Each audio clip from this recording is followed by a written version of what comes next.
الحمد لله وحده والصلاة والسلام على من لا نبي بعده أما بعد فأعوذ بالله من الشيطان الرجيم بسم الله الرحمن الرحيم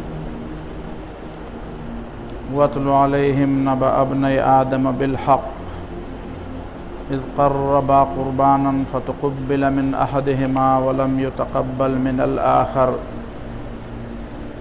قال لأقتلنك قال إنما يتقبل الله من المتقين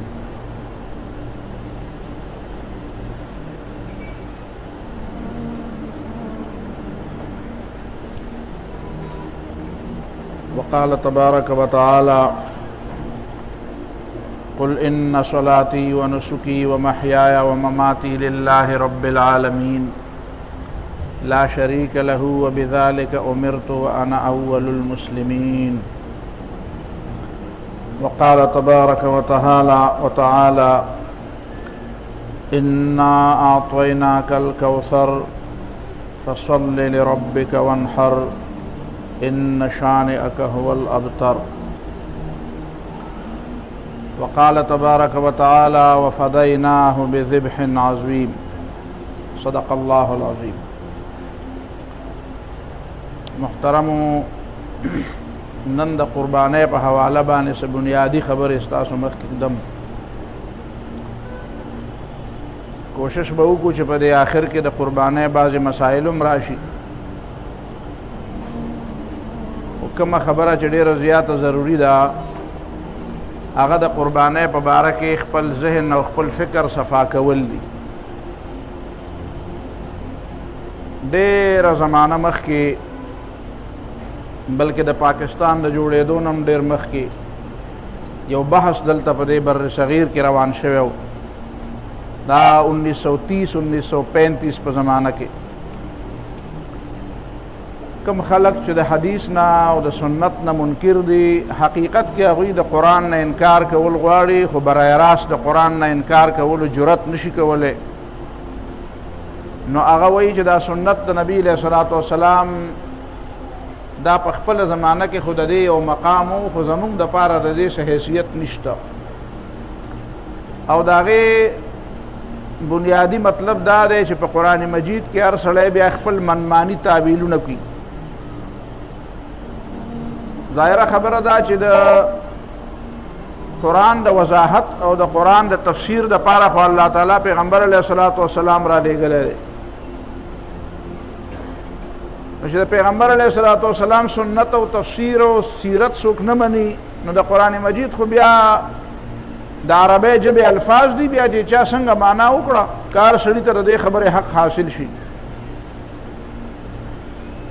الله تعالی د مانځه حکم کړی دی او ورته صلات لفظ ویلی دی ای اقیموا الصلاة مونځ کوئ اوس که د مونځ تفسیر د پیغمبر نه تپوس ونه کړي نو هر سړی به د مانځه خپله معنا کوي بیا آتوا الزکاة زکات ورکوئ نو که د پیغمبر سنت او سیرت څوک نه مني نو زکات به خپله معنا کوي چې څنګه معنا د هغه په ذهن کې راله نو دا خلک حقیقت کې د قرآن مجید نه د ماشومانو لوبې جوړول غواړي نو بله طریقه ورته نه راځي نو چا ډېر پوخ استاد ورته دا طریقه ښودلې ده چې د سنت نه انکار وکړي د حدیث نه انکار وکړي نو د قرآن مجید بیا علاج آسان دی دا ډېره لویه فتنه وه په هغه زمانه کې نو هغه زمانه کې خلکو په قربانۍ باندې یو ډېر لوی اعتراض وکړو ډېر اعتراضونه یې کول د هغه اعتراضونو د جواب او د هغه اعتراضونو په هغه زمانه کې ډېر بهترین حل علماو پیش کړو خو هغه خبره لا په قلاره شوې نه ده په مختلفو رنګونو کې اوس هم په نورو نمونو په نورو رنګونو هغه اوس هم د قربانۍ په زمانه کې خلک داسې مونږ یې اورو مونږ ته خلک را رسوي دا اعتراض دی او دا اعتراض دی مثلا یو اعتراض دا دی چې دا قرباني خو د جاهلیت د زمانې یو طریقه وه بوتانو دپاره به خلکو قرباني کوله او بوتانو باندې به هغه وینې بیا راواغستې او هغه به یې په دې بوتانو باندې وتپلې داسې هغه مخ به یې پې ککړ کړو یا به خلکو خپل زامن او خپل لونه به حلالولې د بوتانو د خوشحالولو دپاره. دا د جاهلیت یو رواج و. انسایکلوپیډیا بریټانیکا چې ده د برطانیې چې کوم د علوم و معارف یو کتاب دی، په هغې کې دا لیکلي دي چې دا روم او دا ایران او دا مصر او دا چین او دا هندوستان او دې کې د پخوا زمانې نه دا د جاهلیت یو زمانه وه چې چا به کله زامن حلالول او کله به یې لونه حلالولې، کله به یې نور بني آدم حلالول، کله به یې څاروي حلالول. نو د هغه خلک چې کوم په قربانۍ پر سنت باندې اعتراض کړي نو هغې هم دا وایي چې دا خو د جاهلانو د زمانې یو خبره وه. هغوی دا خبره یېرئ چې د قربانۍ دا تصور خو د اسلام یو تصور دی. نو راځئ قرآن او سنت کې وګورئ چې قرآن او سنت کې د قربانۍ تصور د کوم ځای نه شروع شوی دی. دا د روم او د ایران نه شروع شوی دی که دا د بلکل د انسان د اولني دور نه دا خبره شروع ده؟ مونږ ته قرآن مجید څه وایي سورة مائده کې؟ واتلو علیهم نبأ ابنی آدم بالحق اذ قربا قربانا فتقبل من احدهما ولم يتقبل من الاخر. د دې خلکو په مخ کې د آدم علیه السلام د دوو زامنو واقعه بیان کا. دواړو قرباني پیش کړه. اذ قربا قربانا، الله ته د نزدېکېدو دپاره یو قرباني پیش کړه. فتقبل من احدهما، دا یو نه قبول شوه، ولم يتقبل من الاخر، او دا بل نه قبول نه شوه. قرباني ولې پیش کړه؟ وجه څه وه؟ وجه هر څه چې وه، ښځه وجه وه یا بل څه وجه وه یا دا وجه وه چې یو د آدم علیه السلام خوښ و بل یې نه و خوښ، د هغه کرتوتونه د هغه کردار ټیک و نو هغه یې خوښ و، هغه بل کردار ټیک نه و نو هغه یې نه و خوښ. یا دا چې په یو جنۍ په یو ښځه باندې چې دې سره به څوک نکاح کوي نو چې دې جګړه وکړه او دې نه منله خبره، د آدم علیه السلام خبره یې ونه منله، نو آدم علیه السلام ورته ویې قرباني پیش کړه د الله تعالی په دربار کې چې د چا قرباني قبوله شي د هغه خبره به منلی کېږي. نو یو قابیل و یو حابیل و، قابیل او حابیل دا دوه ورونه، او دا د آدم علیه السلام سکه زامن و، سکه زامن. نو قابیل ولګېدو نو هغه داسې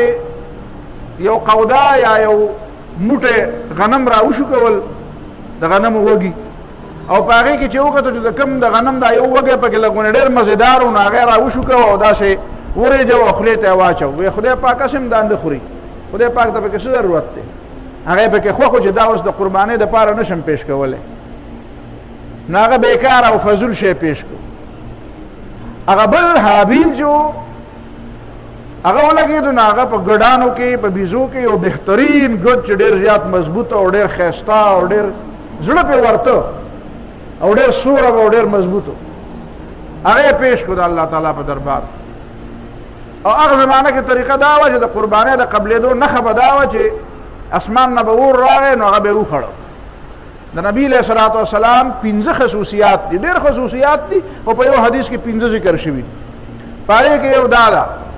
چې غنیمتونه هم زما دپاره حلال دي او زما د امت قرباني الله تعالی په دې طریقه قبلوي. هغه د ابراهیم علیه الصلاة والسلام د زمانې نه ده، د ابراهیم علیه الصلاة والسلام سنت هم دي،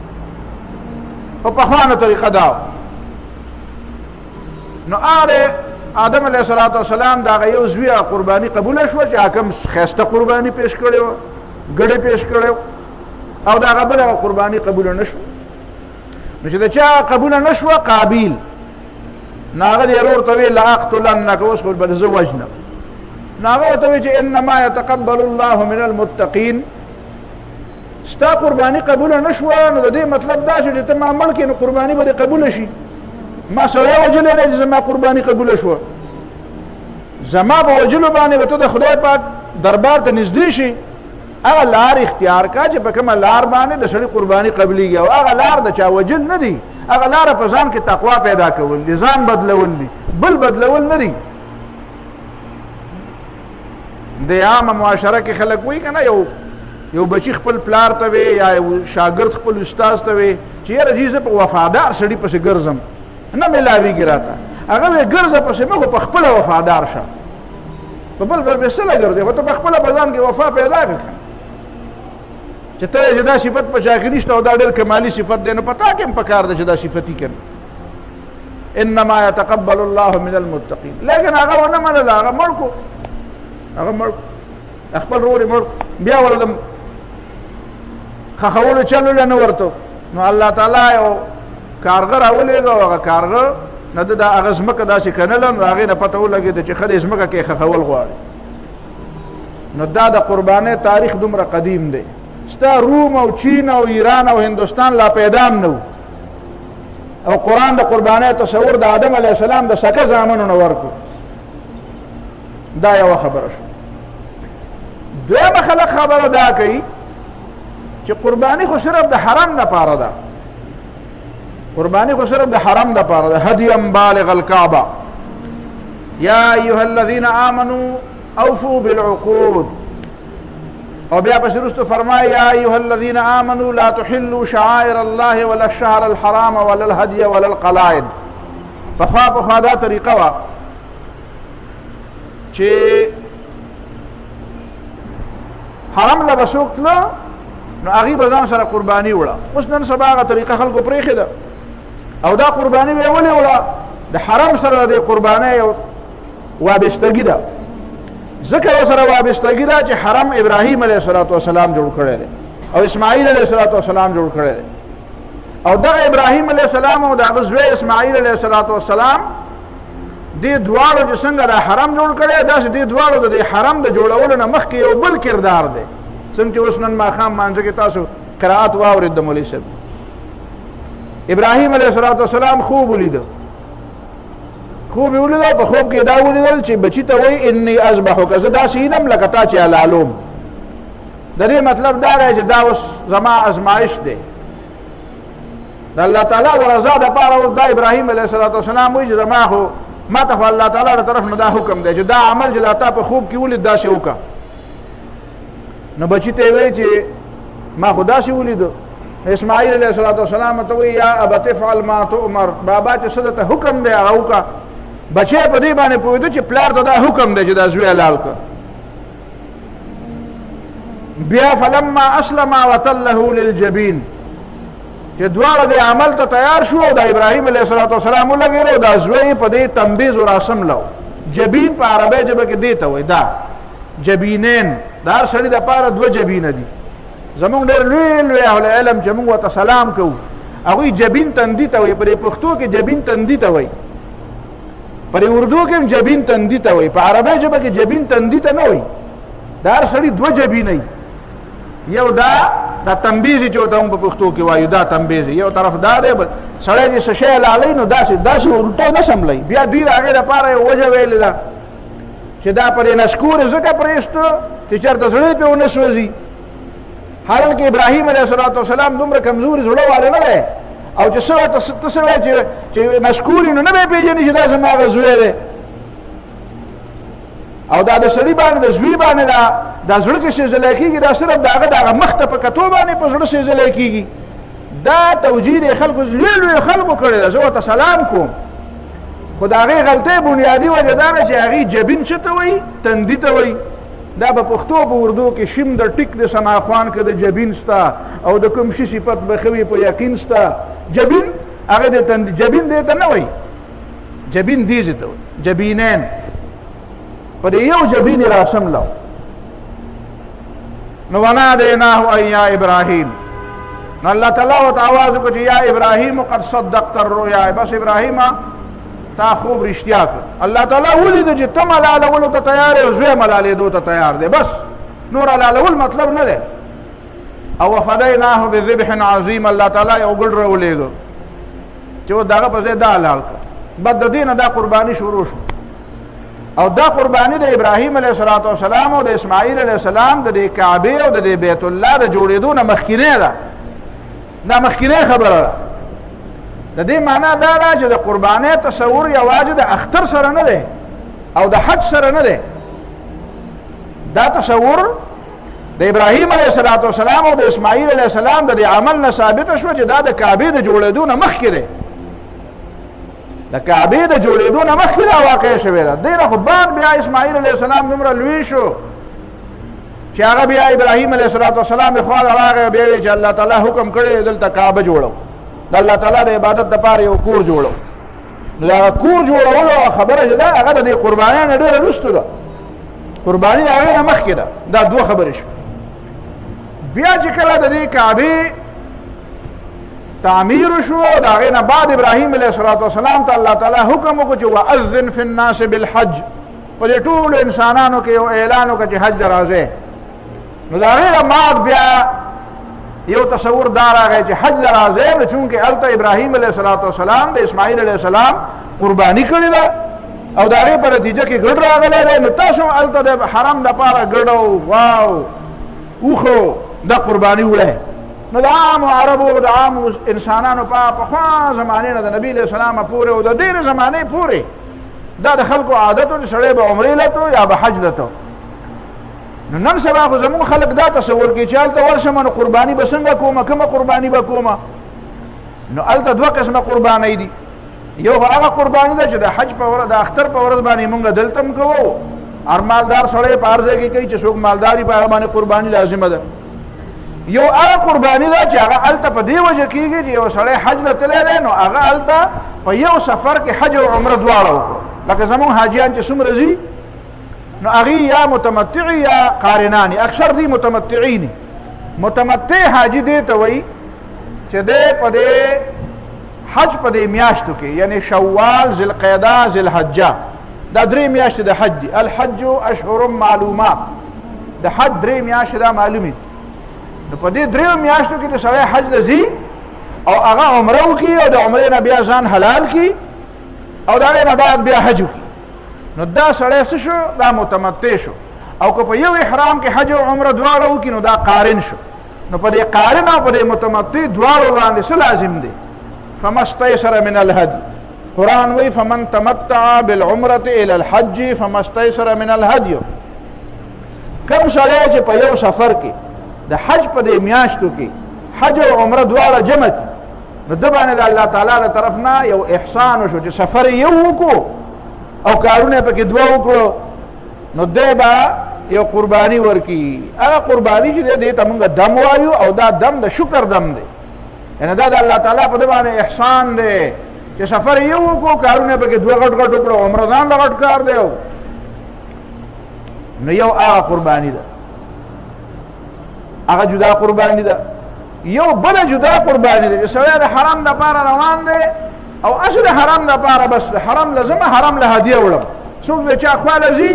نو هغه له څه ډالۍ وړي څه ګفت او څه تحفه وله وړي نو زه حرم له روان یم نو ځان سره به څاروي بوځم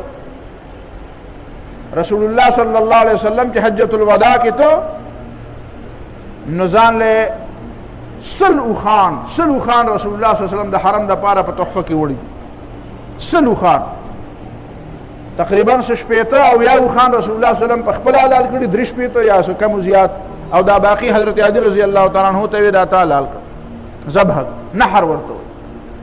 نو گویا کې د قربانۍ بیا ډېر تصورونه شو یو قرباني دا شوه چې سړی هسې د خدای د رضا دپاره د خدای په نوم باندې څاروی حلال کړي لکه قرآن وی انا اعطیناک الکوثر فصل لربک وانحر د دنیا خلق د بوتانو لپاره حلالې کوي د بوتانو په نوم حلالې کوي د الله نه علاوه د بل چا په نوم باندې یې نه تویوي تاسو د الله په نوم باندې یې نه تویوئ هسې قرباني کوئ د خدای نبي علیه الصلاة والسلام عادت دا و چې څلوېښت ګډې بېزې یا چیلې به یې ساتلې وي نو د څلوېښتو نه به یې ډېرولې نه یا څلوېښتو نه به ډېرې شوې نو یو به یې پکې حلال کړو او په غریبانانو به یې تقسیم کړو په خپلو خپلوانو به یې تقسیم کړو دا هم قرباني ده دا هم قرباني ده فصل لربک وانحر کله کله څاروی راوله او د الله د رضا دپاره حلالوه د خدای په دې وجه نه چې چېرته کې په رشوت کې ګیر شوی نو تور چیلی حلال کړه تور پکې ضروري نه دی وایي ته تور چیلي قرباني پکې ضروري ده د تور ګډ قرباني پکې ده مونږ په پنجاب کې دا خلک چې دلته دا غوبل نشته هلته دا چل دی چېرته په یو کور کې چېرته څه خبره وشي هغه ته خلک ویرېږي یاره وایي د تور چیلي قرباني وکړې د یریدو نه مخکې د تور چیلي قرباني وکړه د زوی د ورکېدو نه مخکې چېرته قرباني وکړه د تور وکړه د سپین وکړه د سور وکړه رنګ ته پکې حاجت نشته چې خامخا تور دا خدای خبر چا جادوګرانو به ورته ویلي دا به چا څه ویلي نو یو عامه قرباني ده چې هسې د الله د رضا لکه آدم علیه السلام خپلو بچو ته وویې چې زه یې کنه د خدای ته د نږدې قرباني ورته ولې وایي قربت قربت نږدېوالي ته وایي چې الله ته به ځان نږدې کړه. کله کله څاروی حلالوه او بسم الله الله اکبر وایه، په دې باندې الله تعالی ته سړی نږدې کېږي. دا یوه قرباني شوه. دویمه قرباني دا شوه چې حرم له روانې، نو هغه د تمتع قرباني جدا ده، د حج هغه قرباني جدا ده، هغه د دم هغه جدا ده. هسې چې زینه د الله تعالی د رضا دپاره هلته یو ګډ والا بل اوښ والا که د وس کېږي، بل څه شي وس نه کېږي، دا د حرم دپاره د کعبې دپاره دا ستا تحفه شوه.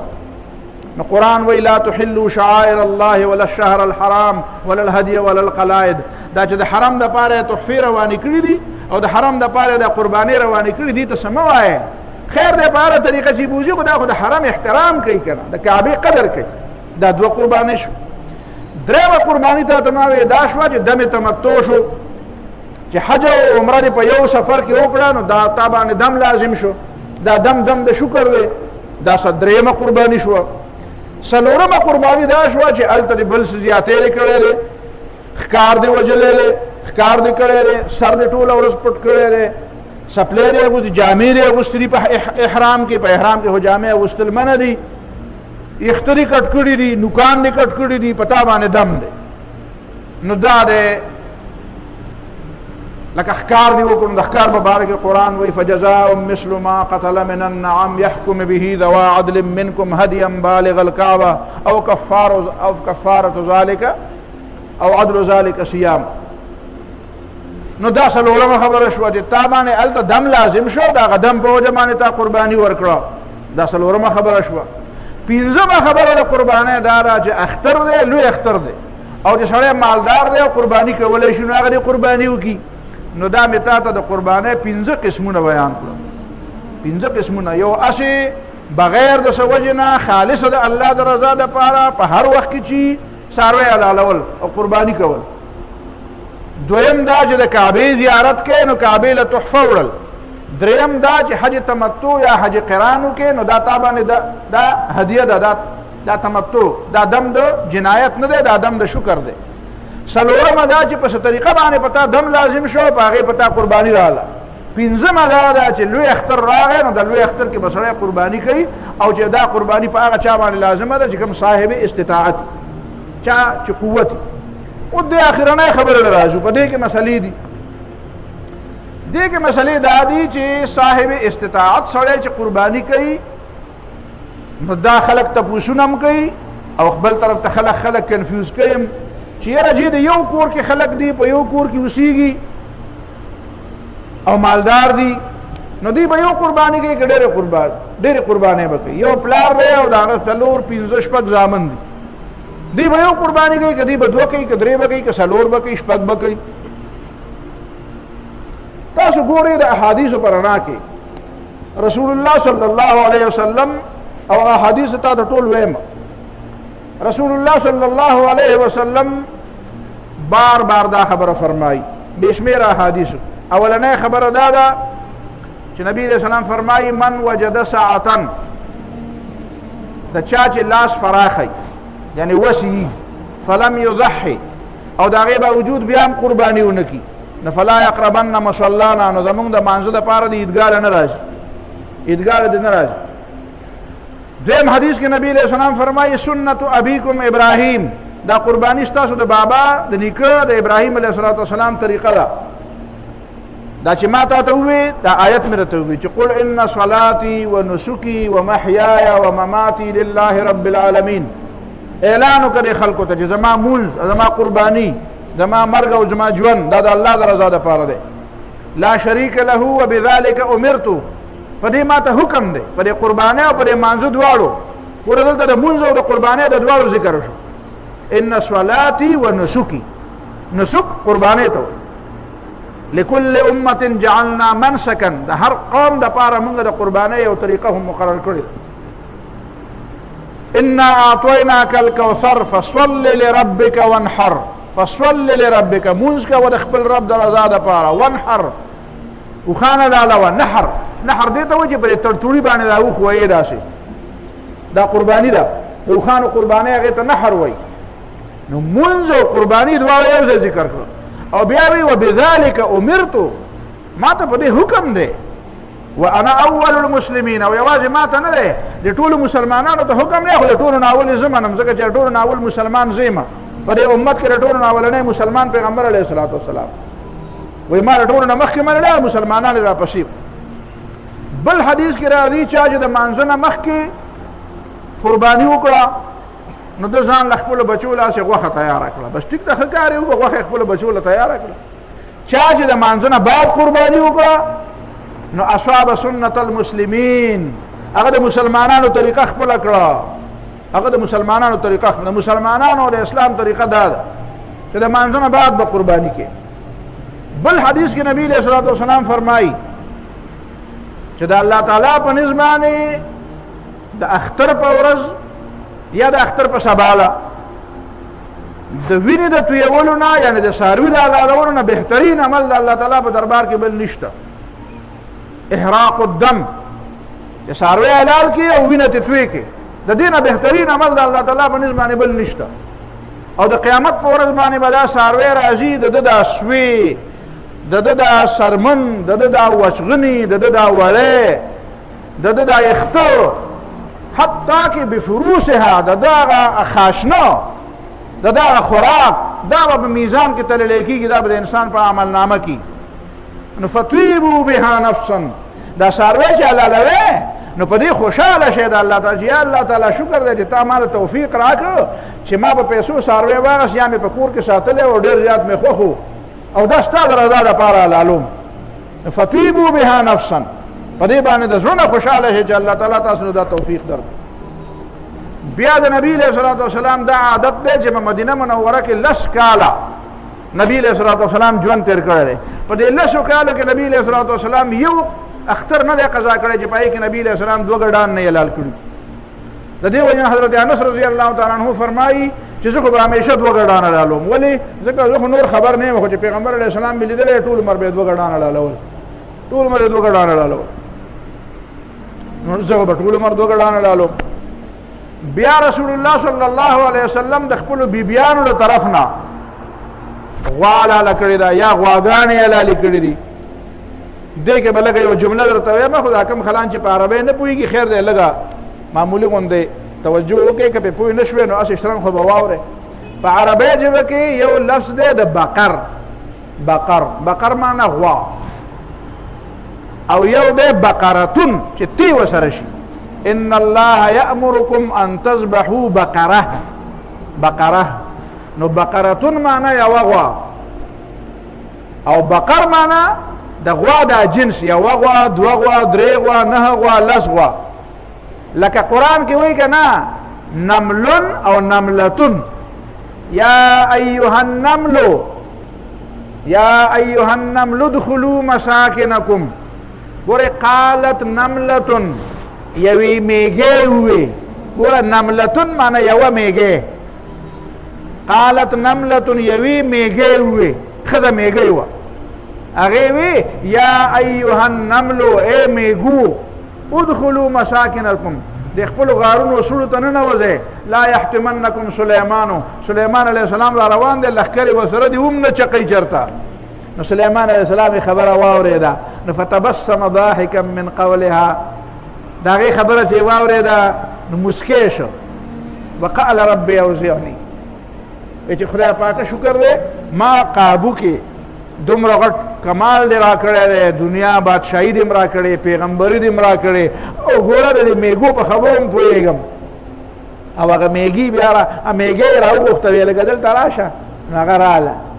سلیمان علیه السلام ما څه ویلي ما خو څه غلطي نه ده کړې وی نه دا تا ولې وی چې لا یحتمنکم سلیمان و جنوده د سلیمان علیه السلام او دا لښکر م چېرته ونه چقی ولې مونږ میږي چقو دا په دې لاره میږي رواني که نه په دې فوټپات باندې اکثر نن سبا دا په شکال دی نو دا میږي ډېري نو لږ دې خپو ته ګوره ښه داسې ډېر په اسمان کې مرغۍ مه سي کوه لږ خپو ته ګوره چې دا میږي که نه دا مه چقوه پرون زه راتلم نو ما هلته یو ځای کې نو ما وکتل نو هغه خو میږي و نو ما خوا ټوپ کو بیا مې کتل یو درې څلور هلکان نو ما ورته په انتظار وم چې ګوره دا اوس ښکته ګوري روان وم بره او دا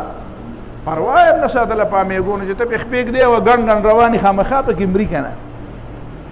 نو داسې له ښکته ګوره کله نو سلیمان علیه السلام ورته ویې ولې زه زیاتی کوم زه به میږي چقوم وی نه وی ما ورسره وروسته ویلي دي که نه چې وهم لا یشعرون پته به ورته نه وي اوبه به چخېږي پته به ورته بیا یې وخاندل بیا مسکې شو نو یو دی نمله نمل معنی میږو ډېر میږي نملتون یوه میږی نو ګوره په دې بخاري او په ترمذي مسلم کې دا حدیث چې راغلی دی نبی علیه الصلاة والسلام زحى رسول الله صلی الله علیه وسلم عن نسائه بالبقر نبی علیہ السلام د خپلو بیبیانو د طرف نه غوا حلاله کړې داسې ترجمه ده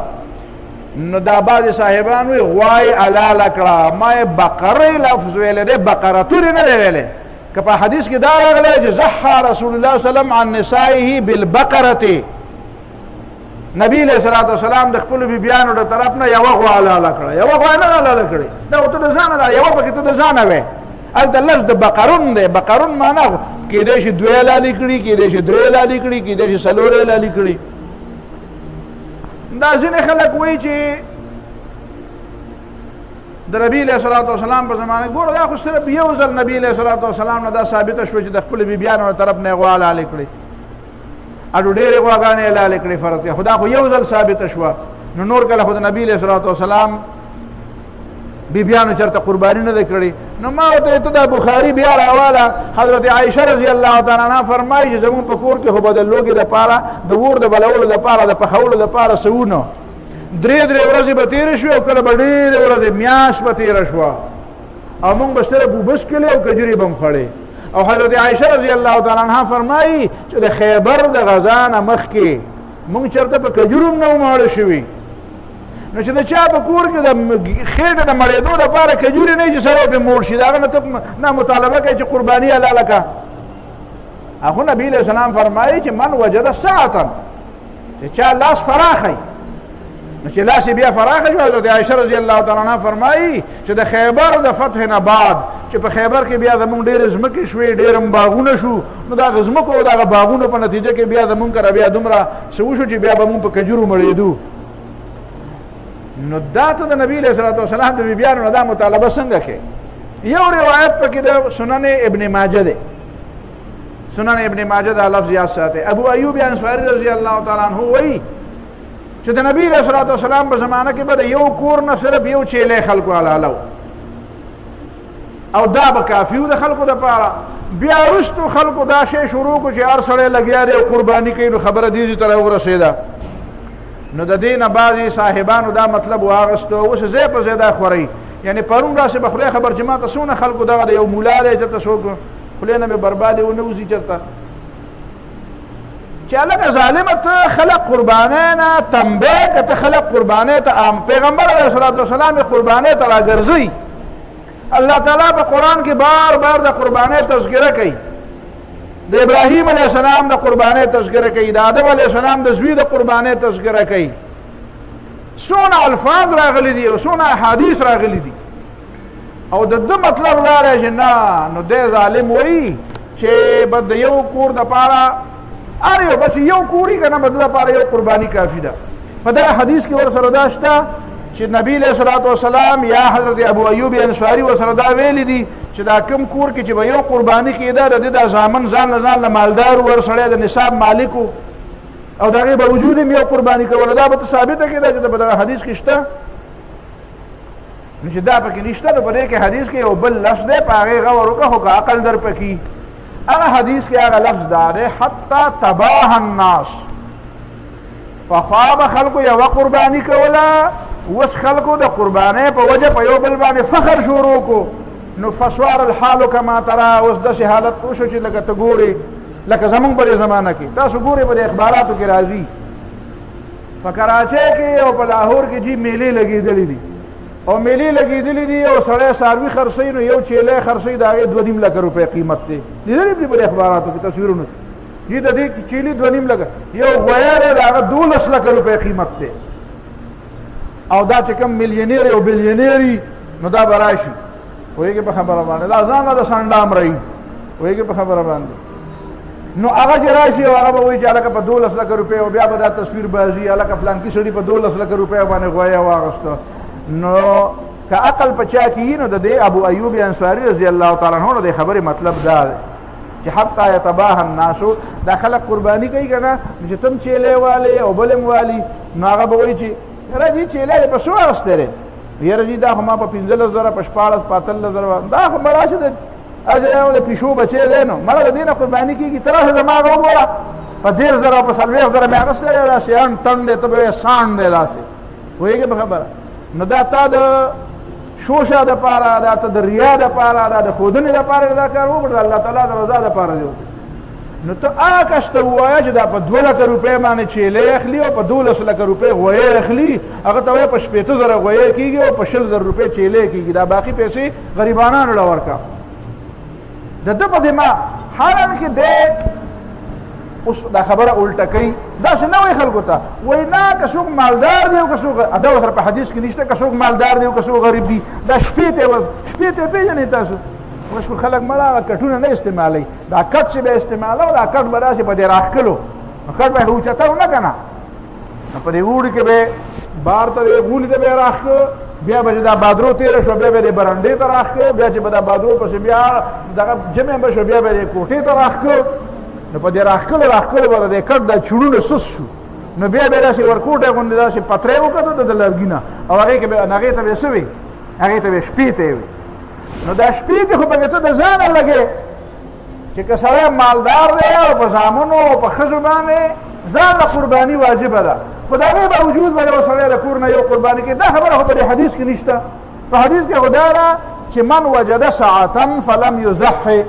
چې وسې کېږي او قرباني نه کوي نو فلا یقربن مصلانا او دی ورته وایي چې یو قرباني وکړه او دا پیسې په غریبانانو دا باقي تقسیم کا نو الله دې پوهه کړه زه به درته نور څه ووایم چې تا ته دا پته نشته د اختر په ورځ باندې د غریبانانو دپاره د ټولو نه بهترین شی یا د الله تعالی د رضا دپاره د ټولو نه بهترین شی چا له پیسه ورکول دي که قرباني کول دي پیغمبر علیه السلام خو وایي قرباني کول دي نو نبی علیه السلام وایي د ټولو نه بهترین عمل د اختر په ورځ باندې وینه تویول دي او ته نه پیسې خیراتي ورکه او دا پیسې صرف د قربانۍ پیسې خیراتي ورکم یعنی په دې وطن کې په دې سینماګانو په دې سودونو په دې رشوتونو څومره دا منبران چې به پخوا خرڅېده اوس خدای خرڅېږي که نه خرڅېږي اوس به تاسو ته پته وي منډیان نن سبا موسم دی چې اوس څومره خرڅ شو څومره نه خرڅېږي نیمه خبر دی خو دا راته وایم چې دا چې خرڅ نو دا په سودونو دا په غلاګانو دا په دې عیاشو بدماشو دا په دې ودونو کې دا کوم خلک فضول خرچیانې کوي دې ته د فکر نشته دا په دې عیاشو په دې سیلونو په دې چکرو چې دا خلک کومه پیسه لګوي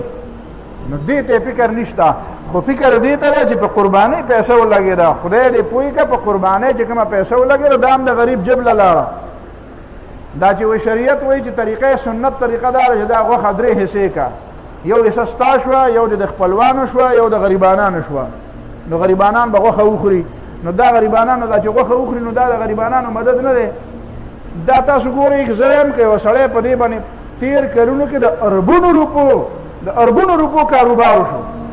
داسې په یو دین کې داسې عبادت نشته چې د هغې په نتیجه کې غریب ته دومره فایده میلاویږي لکه په قربانۍ کې چې میلاویږي دا خو ته په دنګه غړی باندې برید تاو که او دنیا ته ووایه وایه راشه چې زما اسلام چې د عبادت کومې طریقې ما ته ښودلې دي نو د عبادت او په هغه عبادت کې دننه د غریب د ډوډۍ دومره لوی انتظام دی دومره انتظام ستا پلار هم نشي کولی د دنیا د غریب هسې نوم د غریب هلی تاسو ګورئ دا څاروي چې خلک ساتي او بیا په دې منډیانو ته راولي دا د کوم وخت نه دی دا څاروي ساتي او دی به په دې کې ګټه کوي بیا دا منډیانو والا بیا دا ګیاګانو والا بیا دا سرمنو والا په دې سرمنو چې خرڅېږي او دې باندې هغه څوک راګیا دي هغه پې مالګې اچوي او څوک یې وړي او څوک یې جمع کوي او څوک یې منډیې ته وړي څوک یې د بیپاریان دي دا څومره لوی کاروبار دی بیا د هغې نه بعد تاسو ګورئ د دې دا نن سبا خو چې تاسو وګورئ که دا چړې تېرې کول والا نه دی تاسو اندازه ولګوئ ده ته ووایه ته په دې ځای کې څومره چړې خرڅ کړې او څومره د هغه ټوکاګان خرڅ کړو څومره د هغه دګونه خرڅ کړو دا سکاره څومره په دې بازار کې دا انګریټې یعنې تاسو ګورئ چې یو قرباني ده او په هغې کې مقصد بنیادي طور د الله تعالی رضا ده خو څومره خلکو ته په هغې کې روزي میلاو شي څومره خلکو د روزۍ لپاره خو د دې باوجود هم دا ړانده نه دي دا چې د اسلام نه ړانده دي دا وایي یاره جي دا پیسې غریبانانو او مطلب یې څه دی مطلب یې دا دی چې یهودیان خو دې ته کړېږي يهوديان یو طرف ته وایي چې ابراهیم علیه السلام اسماعیل علیه السلام نو ذبح کړی او اسحاق علیه السلام ذبح کړی چې ته تاسو کې چې اسحاق علیه السلام خو زما لپاره پیغمبر دی خدا راته وایا چې اسحاق علیه السلام فرض ذبح کړی کنه او په موږ دا شود نه ده چې زمونږ د بابا زوی د اسماعیل علیه السلام خو چونکې د نبی علیه السلام نیکه نو دی په نبی علیه السلام شود نه ده نو په دې باندې داسې په دې زړه باندې مې دلیږي نو دا راته ووایه چې ستا سره د دې قربانۍ چې ته څه نښه شته تاسو چېرته زه ابراهیم علیه السلام چې کوم حلال کړی هغه څوک و ومې مرله چې اسحاق علیه السلام و فرض یې کړه نو چې ستا بابا د ابراهیم علیه السلام او اسحاق علیه السلام نو تا د خپل بابا د سنت په کوم ځای کې ستا په دې مذهب کې ستا په دې دین کې چې دا ته د ډېر لوی دین وې په دې دین کې د چېرته قرباني شته ته په کال کې په کوم ځای کې قرباني کوې په دې یهودیانو کې تاسو ته لیدلي دي قرباني بلکې د قربانۍ رواج شته په دې عیسایانو کې چېرته د قربانۍ رواج شته په بل دین کې چېرته د قربانۍ داسې رواج شته چې د غریب پکې دومره انتظامي او د هغې په نتیجه کې غریب ته دومره فایده میلاویږي نو دوی د اسلام سره حسد کوي دوی په دې اوس باندې په دې باندې په زړه جوړه نه لري دا مسلمانان ولې دا کار کوي ځکه دا خو لوی دا خو د اسلام یو ډېر لوی دعوت دی خو دا زموږ د مسلمانانو بیکارتوب دی چې موږ د دې نه د اسلام لپاره څه فایده وانخسته نه م د حج نه واغسته نه م د روژې نه واغسته نه م د منځونو نه واغسته نه م د دې قربانو نه واغسته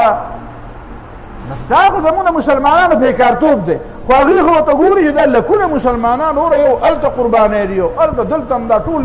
کوڅې او دا ډکې دي په دې روس کې دا زموږ ملګری اکبر علي صاحب دلته ناست دی تپوس ته وکړئ چې په روس کې خلک څومره قربانیانې کوي خلک حیران دي او په هره کوڅه کې دا راوځي او دا ذبح کېږي د الله په نوم خلک حیران وي زموږ نه خو د ځمکې نه د خپله ځمکه ووته دا مسلمانان دا څنګه قصه ده نو دا په دې باندې دا مسلمانانو باندې دا ورځ سود نه ده د دې جواب ورسره نشته نو یاره جي دا قربانۍ څه کوي او دا په غریبانانو تقسیم کې بیا دې نه هیر دي چې د اسلام په تعلیماتو کې زکات دی دا زکات د غریبانانو څومره مرسته کوي دا زکات د مسلمانانو د غریبانانو دپاره یو تکافل دی دا گویا کې د باهمي راوچتولو یو نظام دی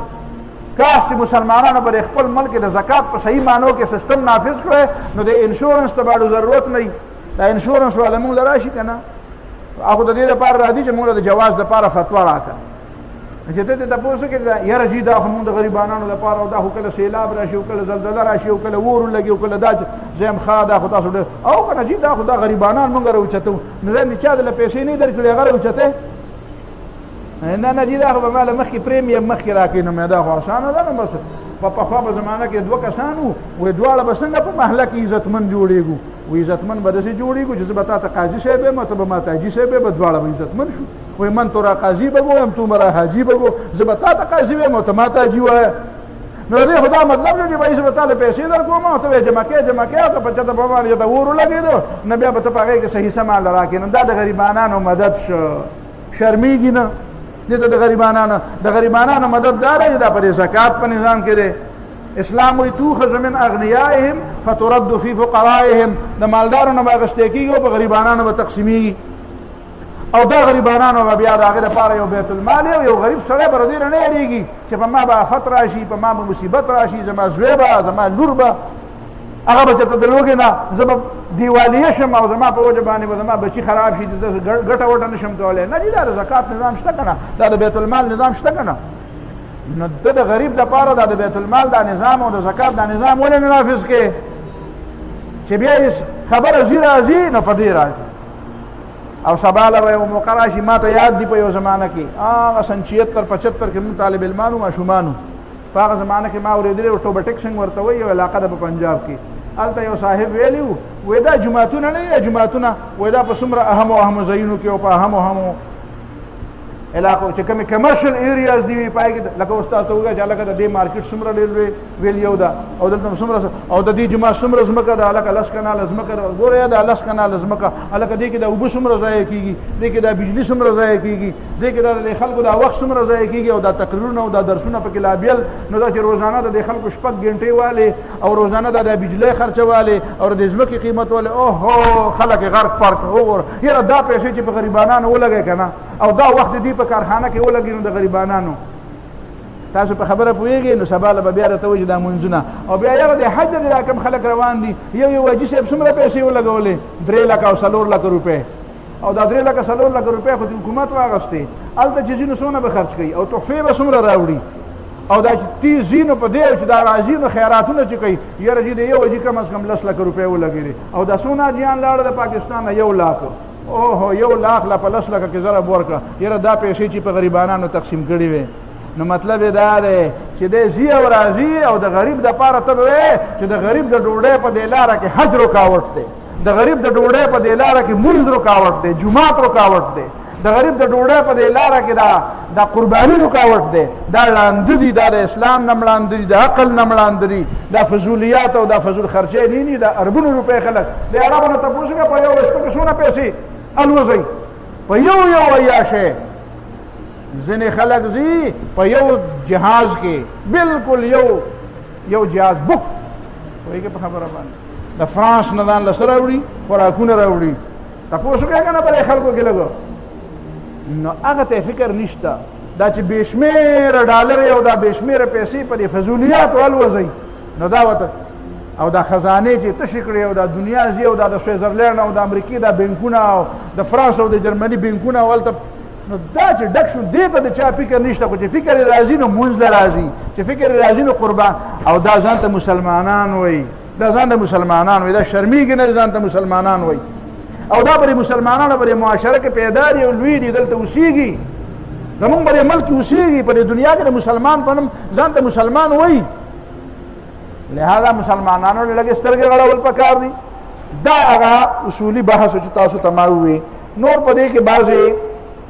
بحثونه نور هم دي خو هغه په دې وخت کې نه کومه چې دا کوم د ابو ایوب انصاري رضی الله تعالی عنه دا روایت خلکو نقل کړی دی نو دا څنګه چې دا مونږ حدیث نقل کړو که نه او هغه ځای نه یو صاحب راپاڅي دا حدیث خو جي ضعیف دی دا حدیث خو جي ضعیف دی زه په دې حیران یم چې دا انسانانو هغه عقل کوم ځای ته لاړ هغه د الله یره کوم ځای ته لاړه هغه د آخرت د جوابدهۍ هغه تصور کوم ځای ته لاړ دا خلک مني چې مونږ به یو ځلې مرو دا مني چې یو ځل به بربند د خدای به مخکې ودرېږو الله برانه ما یلفظ من قول الا لدیه رقیب عتید چې د دې خولې نه کومه خبره وځي نو دلته ملایک ناست دي هغه لیکي الله تعالی پې ګواه دی نو ته داسې خبرې ولې کوې چې د قیامت په ورځ باندې بیا د هغې جواب په ډله بازۍ کې ولې دومره ځې نو دې حدیث ته وایي پوهېږې په خبره باندې ته حدیث پیش کړې یاره جي ستا دا حدیث ضعیف دی دا حدیث ضعیف دی بس ضعیف ټکې یې زده کړی دی پوهېږې په خبره باندې نو دا ظلم نه دی پکار البته دا یو څو احادیث مې درته دلته نقل کړي دي نو دې حدیثو ترجمې واورئ دا اولنی حدیث دی رسول الله وسلم فرمایي د ابو هریره رضی الله تعالی عنه من کان له ساعة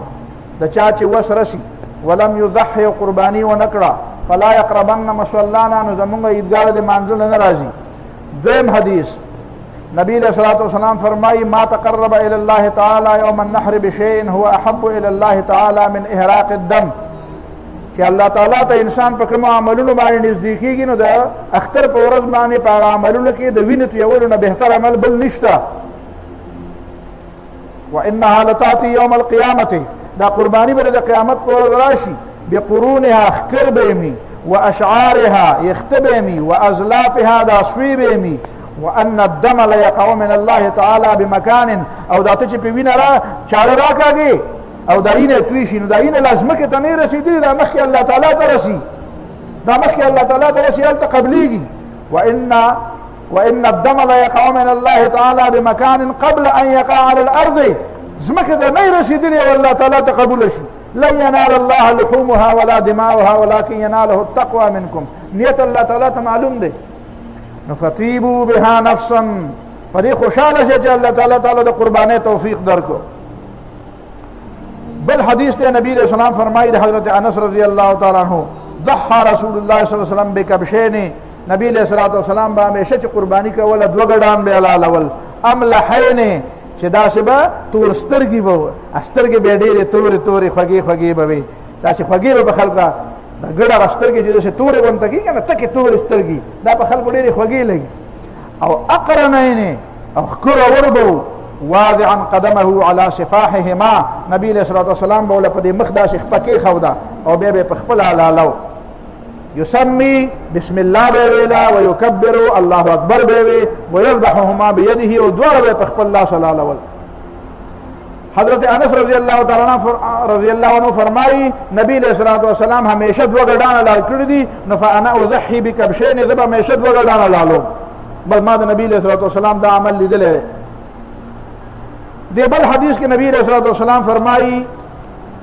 حضرت عائشہ رضی اللہ تعالی عنہ فرمائی کہ رسول اللہ صلی اللہ علیہ وسلم ضحى رسول اللہ صلی اللہ علیہ وسلم عن نسائه البقر، نبی علیہ السلام د خپل بیبیانو د طرفنا غواګانې حلال کړې. زه ځکه ترجمه کوم غواګانې، غوا ترجمه مې نه کوم، ته مې په دې پوه کړې. البقر ویل دی، البقرت البقرتو یې نه دی ویل. دا یو بل روایت پکې شته دی چې یو ماشوم پیدا شوی او د هغه عقیقه نه شوي، چې د هغه طرف نه قرباني وشي نو دا قرباني هم شو او عقیقه هم شوه. ماشوم د پیدا شو چې د چا زامن نشته الله دې ولا زامن ورکړي، او د چا ودونه نشته الله دې ولا ودونه ورکړي. نو چې د چا زوی وشي او هغه قرباني نه کړي، عقیقه نه کړي، یاره بس پاتې شو، حالات خراب شو نه شو، نو د دغه ماشوم دا د څلوېښتې او د میاشتې نیمې ماشوم دی، د هغه د طرف نه قرباني وکړه نو هغه به قرباني هم شي او عقیقه به هم شي.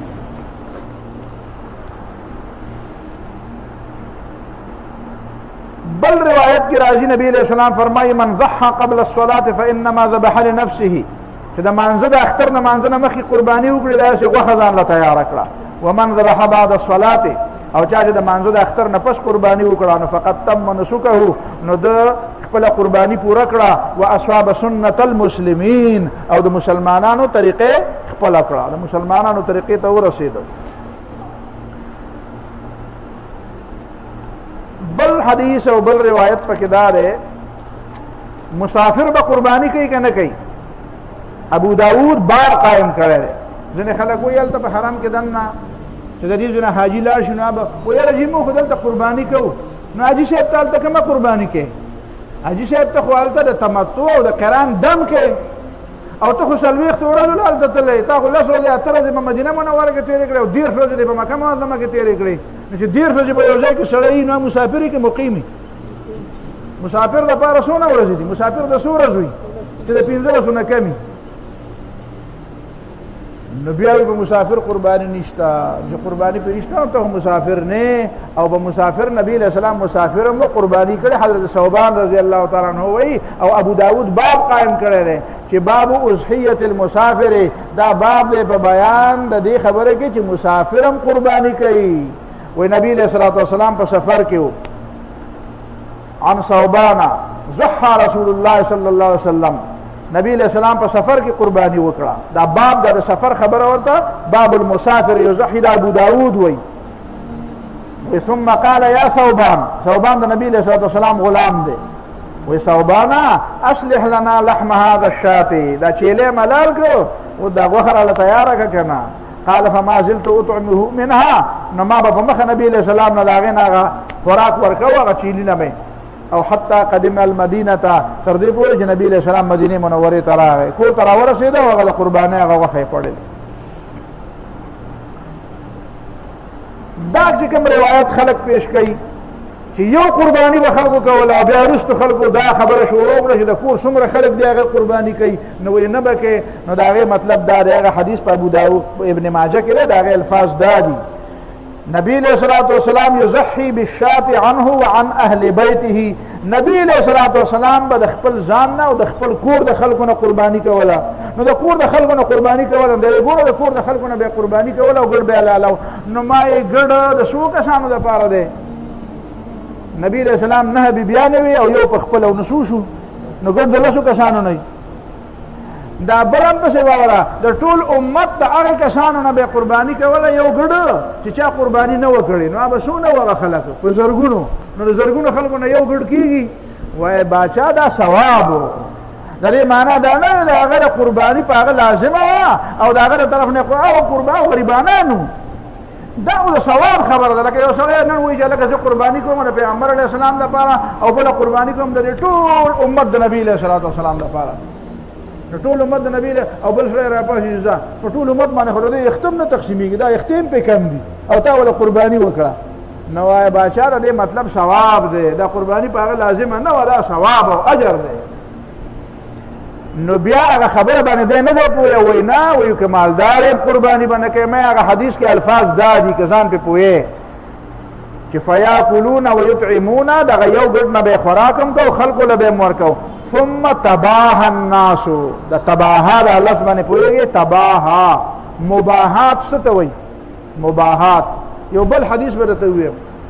حدیث کې راځي نبی علیہ الصلوۃ والسلام فرمایي قیامت چې راځي د قیامت په علاماتو کې یو نښه دا ده چې حتی یتباها الناس فی المساجد هلته هم تباها لفظ دی چې خلک به په جوماتونو کې په یو بل باندې فخر کوي نو دوه مطلبونه خلکو بیان کړي دي یو مطلب دا دی د جومات نه به اجره جوړه کړي څنګه چې په اجره کې یو سړی وایي چې هلکه ګوره د دې اجرې ملک زه یم تاسو پوهېږئ که نه دا بعضې غټ کټې جوړ کړی هغې ته ډېر د دې نورو بالښتونو په نسبت یو غټ بالښ وي پوهېږئ په خبره باندې هغه بالښت ته به د ډډه والي نو هلته که څوک خبره کوي نو د ده په اجازت به خبره کوي نو دا خو په اجره کې ټیک ده خو په جومات کې چې یو سړی وایي چې زه پلانکی یم او زه خان یم او زه ملک یم او زما په سر کې سریه ده او زما په سټ کې داسې وسپنې دي او زما ده نو دا خبره د جومات دپاره نه دي ښه جومات دا تواضع ځای دی جومات د عاجزۍ ځای دی جومات کې د الله تعالی دین زده کوه الله ته سجده کوه قرآن زده کوه حدیث زده کوه د دین مسلې زده کوه جومات د دې مشروطو دپاره نه دی لیکن په قیامت ته نږدې به خلک په جومات کې دې بعضې کلو ته مونږ چېرته لاړ شو که نه نو کلي کې بعضې کسان چې میلمه ویني که نه چې میلمه راغلی دی نو دی به څه خبره وکړه او پلانکي پلانکی دل داسې وشو مطلب یې دا دی د میلمه ته پته ولګي چې ګوره دلته ښکرور زه یم چې مې نه پېژنې که نه نو دلته ګوره غټ سړی زه یم نو ته ما ته ځان څه نه ښکاره کوې دا اجره خو نه ده دا خو جومات دی نو یو معنا دا ده چې په جوماتونو کې په یو بل باندې ځان مه اوچتوئ جوماتونه د تواضع دپاره د یو بل نه ځان ښکته کړئ د یو بل نه ډېر زیات خدای ته ځان د ښکته کولو کوشش وکړئ او ته د ځان د بره کولو کوشش کوې چې زه ډېر غټ یم نو جومات د دې غټېدو دپاره ځای نه دی خدای ته سر ټیټ کړه چې غټ شي او چې خدای دې غټ کړي که نه بیا به رښتیا غټې دویمه مسله دا ده چې یتباها الناسو تباها مباحات دې ته وایي چې خلک د یو بل لپاره مړه ستا به څه جومات دي تاسو ته ګوره خوارپړه په ستاسو جومات خو راساسي ستاسو په جومات کې خو قالین نشته ستاسو په جومات کې خو ایر کنډیشن راغلی زمونږ جومات وګوره داسې قالین دی پکې چې داسې پړقېږي او داسې دیوالونه دي او داسې ټایلونه هم پکې لګولي او داسې شیشې هم پکې لګولي او داسې نه جومات د دې دپاره مه جوړوه جومات دې دپاره جوړ کړي د الله تعالی د الله تعالی د عبادت دپاره یې جوړ کړه مونځګزار ته پکې زیات نه زیات سهولت او اساني صفایي پکې موسم پکې ښیي پوهېږئ اوبه پکې ډېري نو خبره ده خوشبویانې پکې ډېري نو سړی چې پکې لاړ شي نو سړی وایي یاره چې پکې ناست وي او تلاوتونه مې کولی ښایسته ښایسته قرآن مجیدونه پکې کېږده چې که سړی تلاوت نه م کړي چې قرآن مجید ته وګوري یاره به دا اړه مې وایي چې مه کوه چې یاره یو سپاره تلاوت خو پکې وکړمه نو دا ټیک خبره ده خو په دې فخر مه کوه دا د مباحات شی نه دی نو دلته حتی یتباها الناس خلک به په دې فخر کوي چې ستا د جومات نو دلته یتباها الناس مطلب څه شو چې مړه تاسو د پیشو بچی حلال کړی دی په 15,000 روپۍ دی چیلو کې اخیستی دی تم دی چې ما قرباني ما وکړه چې ما په 2 لک روپۍ ګډ واغسته نو دا کار مه کوه نو حضرت ابو ایوب انصاري د دې نه منع کړی ده وایي دا کار ګناه دی دا یو حدیث بل هم واورئ نبی علیہ الصلوۃ والسلام فرمائی د بخاری روایت ده ان اول ما نبدا به في يومنا هذا ان نصلي فدې ورځ باندې باورنه کار مونږ مونږ کوو ثم نرجع بیا به کور ته ځو فننحر قرباني بکو من فعله چا چې قرباني وکړه فقد اصاب سنتنا زمونږ د مسلمانانو طریقه خپل کړه ومن ذبح قبله او چا چې د منځنه مخکې ذبح وکړه فانما هو لحم قدمه لاهله دا چې خپل بچو له غوښه راوړه ليس من النسك فی شیء دا قربانی نه ده او بل روایت کې د بخاری روایت دا ده چې من ذبح بعد الصلاه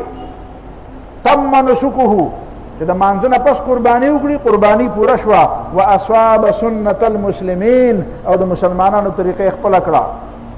حضرت عبدالله بن عمر رضی الله تعالی عنہ وایي چې رسول الله صلی الله علیه وسلم په مدینه منوره کې 10 سنین یضحی د ترمذی روایت ده لس کال نبی علیہ الصلوۃ والسلام په مدینه منوره کې و قربانی کوله نبی علیہ الصلوۃ والسلام چرتم قربانی قضا کړی نه ده آخري خبره پرې کې دا کو دا قربانه مطلب د الله تعالی ته قرب او رضا حاصلول څنګه چې د آدم علیه السلام د دوه زامنو خبره وکړه نو داسې خوار پړق شی مه ګوره چې ښې اغستی شي او بیا هم پکې خوار پړق غونده کې ګورئ نو داسې څاروی چې د هغه غاښ نه وي داسې څاروی چې د هغه غوږ نه وي داسې څاروی چې د هغه ښکر نه یو لرې شوی دی یا مات شوی داسې څاروی چې هغه ګوډي داسې څاروی چې هغه بیزه ده خو د هغې تی خراب دي داسې څاروی چې هغه دومره خوار دی چې هغه په لاره تلی نه شي، داسې څاروی چې دا چرمن پکې بالکل دا تشي پکې دننه ورننوتي دي او تلی نه شي په لاره باندې، داسې څاروی چې د هغه په دې هډوکې ګوده نشته، د هډوکو کې دننه هغه نلی نشته، داسې قسمه څاروي ما حلالوه. داسې څاروی حلال کړه چې قرباني د الله تعالی د رضا دپاره څه شی قرباني کې، نو دا خو ستا دپاره د الله تعالی د قرب ذریعه ده، نو الله تعالی ته ښه شی وړاندې کړه، ځکه الله تعالی ستا زړه ته هم ګوري او ستا عمل ته هم ګوري. وآخر دعوانا ان الحمد لله رب العالمين. بارك الله فيكم وجزاكم الله خير.